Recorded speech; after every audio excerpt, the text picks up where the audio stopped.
Mechanical वाले मतलब gate aspirants अगर ये नहीं देखा तो क्या ही देखा, क्योंकि ये ऐसा रिपोर्ट बनाया, मतलब सैल्यूट टू आईआईएससी बेंगलोर।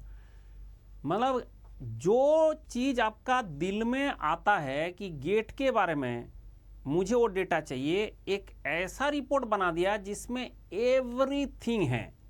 मतलब आपका दिल में जो आता नहीं है वो भी है। जो डेटा अभी तक जो है कोई ढंग से रिपोर्ट नहीं जनरेट करता था, आप यहाँ पे स्टैटिस्टिकल परफॉर्मेंस रिपोर्ट गेट 2024 में जितना स्टूडेंट एग्जाम दिए थे, हर बच्चे का जो स्टैटिस्टिक्स है यहाँ पे एकदम पूरा रिपोर्ट फॉर्म में दे दिया। ये आईआईएससी का वेबसाइट में अवेलेबल है। लेकिन आपको मैं बता दूं कि हमें कितना ज़रूरत है। ऑब्वियसली हम मैकेनिकल का बात करेंगे, बट बाकी ब्रांच वाले भी इसी रिपोर्ट से सब कुछ देख सकता है जो आपका दिल चाहता है। क्या दिल चाहता है बोला, देखो ना, आप एक बार इसको देखते रहो तो आपको पता चलेगा। आप तो पूरा इसका जब वीडियो हम खत्म करेंगे, ज़्यादा टाइम हम नहीं लेंगे, सीधा मैं मैकेनिकल का सब कुछ दिखाऊंगा, लेकिन बाकी ब्रांच भी देख सकते हो वहाँ से।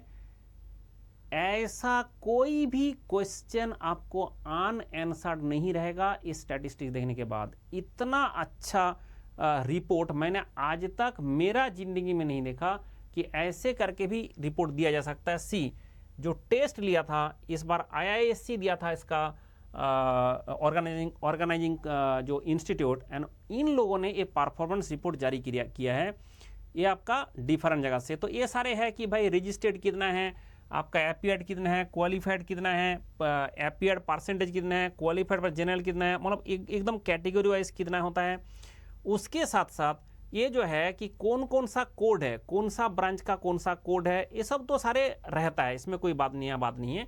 ठीक है, आपका एक्सी का क्या नाम है, किसका कोड क्या है, सारे यहाँ पे लिखा हुआ है। It is general thing. अब आ रहा है स्टार्ट। अब होता है पेपर कोड में रजिस्टर्ड कैंडिडेट कितना था। आप देख लेते हैं मैकेनिकल का, तो आपका पेपर कोड मैकेनिकल का एमी होता है, तो मैकेनिकल का ME is the paper code. You can see, मैं यहाँ से ये कर रहा हूँ, यू कैन सी जो मैकेनिकल में जो रजिस्टर्ड कैंडिडेट है वो कितना था। रजिस्टर्ड कैंडिडेट 83,114 इतना था रजिस्टर्ड। लेकिन बताओ कितना है, 18,000 बच्चे पहले ही एग्जाम सेंटर तक पहुंचा ही नहीं, दिया ही नहीं एग्जाम। ठीक है, इतना दिया नहीं। तो क्वालिफाई कितना किया ना, क्वालिफाई क्या है 11,009, मतलब 12,000 ही मान के चलो, 922 इतना। अब आता है सर क्वालिफाइंग परसेंटेज कितना है। आपका जो नेक्स्ट है आपका क्वालिफाइंग परसेंटेज, तो आपका क्वालिफाइड कितना हुआ है, और आपका नहीं, ये मीन मार्क्स है, मीन मार्क्स है of top 0.1% of top 10 MT, मतलब आपका जो टॉप 0.1% जो कैंडिडेट है, और टॉप 10 MT जो है, जो आपका टॉप वाला एकदम मीन मार्क्स, मतलब सबसे जो मतलब 1 से 10 तक जो बच्चे हैं उसका मीन मार्क्स आप देख सकते हैं। ऐसे वेरी कर रहा है, ऐसे वेरी कर रहा है, बट मैकेनिकल वाले का हमें देखना है 73। तो आप देख रहे हो कि लास्ट जो टॉप जो 10 बच्चे हैं उसका जो एवरेज आ रहा है वो कितना आ रहा है 73.49, मतलब आप भी ये अचीव कर सकता है। तो आपको दिख ही गया कि यू कैन ऑल्सो अचीव। आप आता है एवरेज जो मार्क्स है, एवरेज मार्क्स मतलब है जितना भी बच्चे हैं, जैसे आपका 65,546 बच्चे एग्जाम दिया था, उसका सारे का मार्क्स जोड़ के जब किया गया तो 18.11 आया है। तो मैकेनिकल वाले का 18.11, बाकी का और भी हाल खराब है। तो इसमें 18.11 आया है मैकेनिकल वाले का कि एवरेज स्कोर। एवरेज मतलब है सारे का एवरेज। मैंने बोला था जो चीज़ आप नहीं चाहते वो भी दिया है। स्टैंडर्ड डेविएशन कितना है, बट हम चाहते हैं कि क्वालिफाइंग मार्क्स और क्वालिफाइंग स्कोर, आपका जनरल, आपका जनरल। तो आप देख सकते हैं qualifying OBC and EWS and ST, SC ST PWD, OBC EWS and SC ST, ये आपका मार्क्स है, ये आपका स्कोर है। तो सर मैकेनिकल वाला देखा जाए, मैकेनिकल वाला, तो मैकेनिकल वाले का क्वालिफाइंग मार्क्स कितना रहा, मैकेनिकल वाले का जनरल के केस में क्वालिफाइंग मार्क्स कितना रहा सर 28 पॉइंट दिया। तब बताओ 30 मार्क्स भी नहीं है, 30 मार्क्स में पास होते थे, अब 28.6 में पास हो जा रहा है। एंड आपका 25 point this OBC and EWS, ये आपका मार्क्स है, और ये आपका जो पीडब्ल्यू एंड उसका कैटेगरी का है। आप ये देख सकता है 350 आपका स्कोर है, ये आपका 314 इसका स्कोर है, एंड आपका 14 स्कोर में -14 स्कोर में भी मिल गया। 1-4 जो स्कोर है 1-4 में भी, जैसे पीडब्ल्यू कैंडिडेट का उतना होता है ऐसे। आप देख सकता है कि इसके बाद क्या दिया ना, इसके बाद दिया है कि आपका paper wise category wise registered candidate. अब आप बताओ कि मैकेनिकल में आप क्या हो गया रजिस्टर्ड, जनरल कितना था, जनरल ईडब्ल्यूएस कितना था, एंड ओबीसी कितना था, एसएसटी कितना था, आप ये भी चेक कर सकता है। चलो मैकेनिकल का देख लेता है। मैकेनिकल का जनरल कैंडिडेट कितना अपीयर्ड हुआ था, जनरल कैंडिडेट अपीयर्ड हुआ था आपका 27,000। उसमें मतलब ये फॉर्म भरा था, रजिस्टर्ड किया था, और उसमें 20,000 एग्जाम देने गया था, उसमें से इतना बच्चे क्वालिफाई किया है। अब ये जो है आपका दूसरा कैटेगरी है ओबीसी एंड ईडब्ल्यूएस, इतना बच्चे भरा था, इतना उसमें एग्जाम दिया था, उतना क्वालिफाई किया। ये आपका इतना भरा था और इतना लोगों ने क्वालिफाई किया, और ये इतना भरा था, इतना एग्जाम दिया था, इतना क्वालिफाई किया। तो आप देख सकते हैं कि ये स्टैटिस्टिक्स यहाँ पे आपको पूरा दिख जा रहा है कि ओबीसी जो नॉन क्रीमी लेयर का होता है, एससी का कितना भरा था, एसटी का कितना भरा था, ये भी आप देख सकते हैं। तो इसके चक्कर में क्या होता है कि जैसे आप देखा था, मैंने इसलिए बोला था ना, जो बहुत सारे केस में ओबीसी जो कैंडिडेट है उससे हमारा जनरल का कट ऑफ इसलिए ज़्यादा चला जाता है क्योंकि यहाँ पे देखो बच्चे भी ज़्यादा है, क्वालिफाई भी इसका अपीयर्ड भी ज़्यादा हुआ है, बच्चे भी ज़्यादा है और पास भी ज़्यादा हुआ है।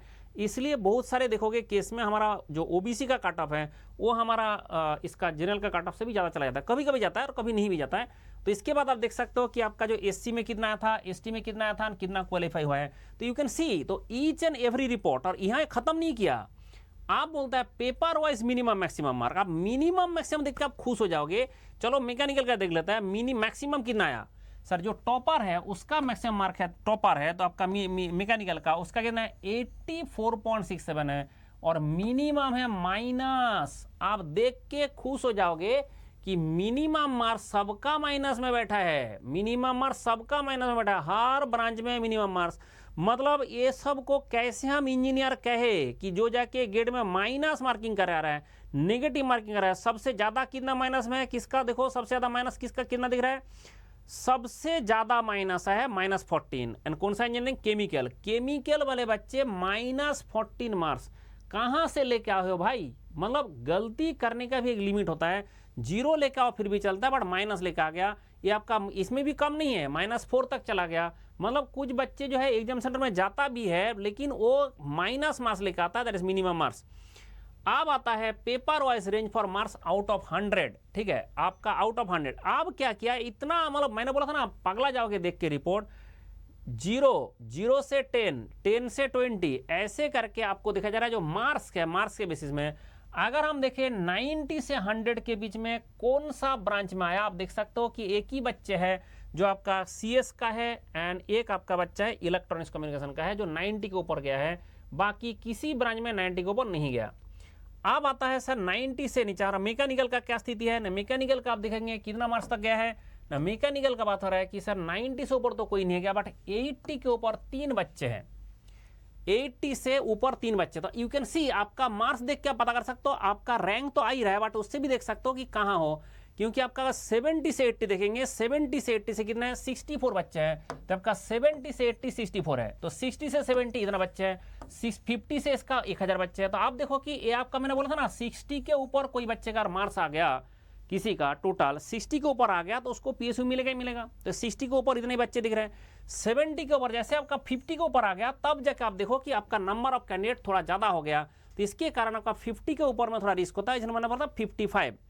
आप देखो जितना मार्क्स कम करते जा रहा है आपका बच्चे का नंबर बढ़ता जा रहा है, आपका कितना है 40 से 5 है, उसके बाद क्या है 30 से 40 है, इसके बाद क्या है ऐसे, और इसके बाद आपका क्या है आपका 0 से 10 के बीच में है। तो आपका जो स्टैटिस्टिक्स से आप देख सकते हो कि 35,000 स्टूडेंट है जो कहाँ बैठा है, 35,000 स्टूडेंट है जो बैठा है किसमें, ये 35,000 में 3 नंबर में 10 से 20 के बीच में मार्क्स लिखा है। आप सोचो कि आपका अगर 65,000 बच्चे का 35,000 ऐसा स्थिति में आया कि 20 मार्क्स भी नहीं ले पाया। मैंने ये बोला था, ये बात मैंने कई दिन से बोला हूं कि जो बच्चे एग्जाम देने जाता है ये आपका सिर्फ स्कोर के हिसाब से, तो मार्क्स ही हमारा ज़्यादा इंपॉर्टेंट है। स्कोर के हिसाब से आप देख सकते हो कि आपका मैकेनिकल में 1000 से कहाँ तक, जो आपका देख सकते हो 1000 जो स्कोर है उसमें कितना बच्चे हैं, आप 1000 मतलब ये आपका 900 से 1000, 900 से 1000 के बीच में कितना है ये भी आप देख सकते हैं, ठीक है। ये आपका मैकेनिकल। आप होता है paper wise range of marks, आपका कौन सा पेपर वाइज, इसके हिसाब से आपका कौन सा पेपर में कितना आउट ऑफ रेंज ऑफ किस कौन सा रेंज में कौन सा बच्चे कितना बच्चे है वो भी दिख सकता है। Paper wise category wise rank आपका 100। हाँ, ये सबसे इंपॉर्टेंट है।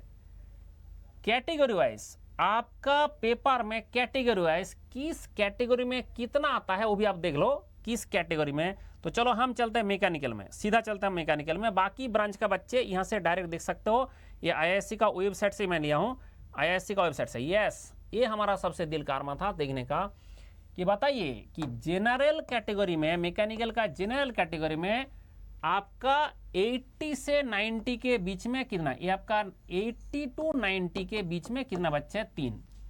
बाकी कैटेगरी में सारे में नहीं है आपका जनरल। अगर बोला जाए कि सर आपका 70 टू 80 के बीच में कितना है, इसमें 36 है, इसमें आपका 8 है, इसमें 18 है, इसमें 1 है, इसमें 1 है SC/ST में।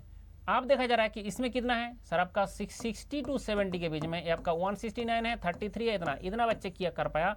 देखो 60 मार्क्स के ऊपर ही इतना जा पाता है। आप आपका 50 से अगर देखेंगे 50 टू 60 के बीच में, 50 टू 60 में इतना आपका जनरल कैटेगरी का इतना बच्चे, तो आप आपका कैटेगरीज भी आप देख सकते हो कि आप कौन सा पोजीशन में लाइक करते हो। इसके हिसाब से हम ये डेटा से देख देख के हम अभी अच्छा से फॉर्म भर पाएंगे कि कितना कैटेगरी का, कितना कैटेगरी में कौन सा बच्चे हैं। तो आप ये डेटा जो आपके सामने सबका होना चाहिए, क्योंकि आप 50 से नीचे जो बच्चे हैं उसका तो ज़्यादा कुछ होता नहीं है। तो बट इसलिए आप यहाँ से देख सकते हैं कि इतना ही बच्चे सबका कंपटीशन है, इतना ही स्टूडेंट सबको कॉम्पीट करना पड़ेगा। तो 11,000 जो क्वालिफाई किया है, उसके बाद ये जो क्वालिफाई किया इसका क्या ही यूज़ करना है, ठीक है। 10 से ये आपका 10 से 20 है, 10 से 20 वाला जो बच्चे उसका क्या ही क्वालिफाई करना है। तो ये सब का तो आपका कंपटीशन में है ही नहीं। तो सिर्फ इतना ही स्टूडेंट है जो कॉम्पीट करने का है। 65,000 से 35,000 तो 10 से 20 के बीच में आ गया था। तो ये आपका डेटा आप देख सकते हो। उसके बाद कौन सा है ना, उसके बाद ये सारे बहुत अच्छा से बनाया paper wise category wise range marks out of 1000। ये आपका स्कोर से बात किया है, जैसे हमने मार्क्स से बात किया ऐसे आपका स्कोर से बात किया कि कितना कैंडिडेट कितना में स्कोर में आया है। हाँ, 900 से 1000 के बीच में हमारा कितना बच्चे हैं। तो आप कौन सा कैटेगरी का है, तो आप देख सकते हैं मैकेनिकल कैटेगरी में आप देख सकते हैं कि आपका 900 से 17 स्टूडेंट है जो 900 से 1000 के बीच में है। जनरल कैटेगरी में 3 है आपका, OBC WS इसका 6 है, OBC कैटेगरी का। SC/ST का आपका 900 के ऊपर किसी का भी स्कोर नहीं है। एंड इवन आप देख सकते हो 800 से 800 के ऊपर आपका इतना है, 8 to 900 इतना है, इतना है, इतना है। तो ऐसे करके आप यहाँ से भी देख सकते हैं कि डेटा कि आपका कौन सा किसका कितना स्कोर है, किसका कितना बच्चे का कितना स्कोर आया है। You can check this also. तो मतलब इतना बड़ा रिपोर्ट, इतना अच्छा रिपोर्ट मैंने भी जिंदगी में कभी नहीं देखा, कभी सोचा भी नहीं कि ऐसे रिपोर्ट देंगे। आप होता है starting and ending ranks of the qualified candidate. ये आपका स्टार्टिंग रैंक कितना है, एंडिंग रैंक कितना है, ये भी कैटेगरी से दे दिया गया। स्टार्टिंग रैंक कितना है, एंडिंग रैंक कितना है आपका, ये आपका स्कोर के हिसाब से, आपका स्कोर के हिसाब से। तो मैकेनिकल इंजीनियर का जो स्टार्टिंग रैंक एंडिंग रैंक यहाँ पे कोई एप्लीकेबल नहीं है। यहाँ से आपको देखा गया क्वालिफाई जो किया, भाई क्वालिफाई किया उसी का रैंक देंगे ना। तो आपका कौन सा स्टार्टिंग एंड कौन सा एंडिंग, कौन सा स्टार्टिंग आपका रैंक है, कौन सा एंडिंग आपका रैंक है, वो भी बता रहा है फ्रॉम दिस। तो आप you can C from this also कि कितना रैंक में किसको क्या मिलने वाला है। अब सबसे बड़ा जो दुखड़ा लोग सुनाता रहता है कि जैसे मेल एंड फीमेल, आप देखो इंजीनियरिंग में अगर आप देखोगे कि अगर जितना भी ब्रांच आप देख सकते हो कि मैकेनिकल वाला जो दुखड़ा सुनाता रहता है उतना दुखड़ा सुनाने का है नहीं। क्योंकि हमारे भी देखो कि जो मैकेनिकल में जो मेल कैंडिडेट है 74,000 अपीयर्ड हुआ, मतलब फॉर्म भरा था और 58,000 गया था एग्जाम देने। और यहाँ पे क्या है ना, 8,000 फॉर्म भरा था और इतना गए थे एग्जाम देने। तो मतलब 8,000 जो फॉर्म भरा था तो मैकेनिकल इंजीनियरिंग पढ़ रहे थे ना, तो इसका मतलब मैकेनिकल में भी सफिशिएंट गर्ल्स कैंडिडेट अभी पढ़ाई करते हैं। जो आपको मतलब ये भ्रम है कि पढ़ाई नहीं करते हैं, ठीक है। अगर 74,000 भरे थे तो उसमें आपका क्या होता है 8,000 आपका मेल कैंडिडेट है। तो जो मैकेनिकल में पढ़ता नहीं है बोलते हो कि ऐसा नहीं है। जब बाकी सारे ब्रांच में आप देख सकते हैं कि जो स्टूडेंट है मेल कैंडिडेट हमेशा ज़्यादा है फीमेल कैंडिडेट से, लेकिन फिर भी आप देख सकते हो कि यहाँ पे भी सफिशिएंट क्वांटिटी में हमारे जो मैकेनिकल वाले के भी जो गर्ल्स कैंडिडेट है, फीमेल कैंडिडेट है, सफिशिएंट क्वांटिटी है। लेकिन पंदा दुखड़ा सुनाता रहता है कि हमारा ब्रांच में कोई गर्ल्स पढ़ती नहीं है। ऐसा कोई बात नहीं, पढ़ते बहुत है, ठीक है। You can C from the statistics. आप ये नहीं बोल रहा हूँ, मैं स्टैटिस्टिक्स से दिखा रहा हूँ जो IISc बताया। Gender wise and category wise count of qualified, जो क्वालिफाइड कैंडिडेट, इसमें आपका जेंडर वाइज क्वालिफाई किया, कौन सा किया है, ठीक है, इसमें मेल एंड फीमेल आपका वो भी चलो कैटेगरी के हिसाब से बता दिया गया कौन कितना क्वालिफाई किया है। तो you can see this also. तो मतलब ये इतना अच्छा जो रिपोर्ट है, पहली बार कोई भी IIT IISc में पहली बार ये किया है। और मैंने बोला हूँ गेट जो लोग कंडक्ट कराता है we should salute them. India में इतना करप्शन के बाद, करप्शन में डूब गया पूरा दुनिया में, जो करप्शन में रैंकिंग है इंडिया का लगातार गिरता जा रहा है, लेकिन उसके बावजूद भी एक ऐसा आपके लिए एग्ज़ाम है जो 100% ट्रांसपेरेंट है, जो 100% एक्यूरेट है, जो 100% जो है मतलब जिसको बोलता है दिल से सैल्यूट करना चाहिए कि इतना करप्शन के बाद भी एक 100% ट्रांसपेरेंट एग्जाम आपके लिए अवेलेबल है। For engineers it is the boon, आपके लिए इतना जो अच्छा अपॉर्चुनिटी IIT है तभी बना है। एंड IIT का जो लोग इसके कंडक्ट कराता है वी शुड सैल्यूट देम। ठीक है, खुश रहे। और जिसको भी जो डेटा देखना है इसको सेव करके रखे, इसको PDF को डाउनलोड कर ले वेबसाइट से, IISc का वेबसाइट से। ऐसे गूगल में सर्च दे दो गेट 2024 IISc गेट 2024, आपको डायरेक्ट आ जाएगा। वो PDF डाउनलोड करके आप रखे, जब जरूरत पड़े जो डेटा देखने का जरूरत पड़े यहाँ से आप देख सकते हैं सर्च करके। ठीक है, खुश रहो, बाय बाय, टेक केयर।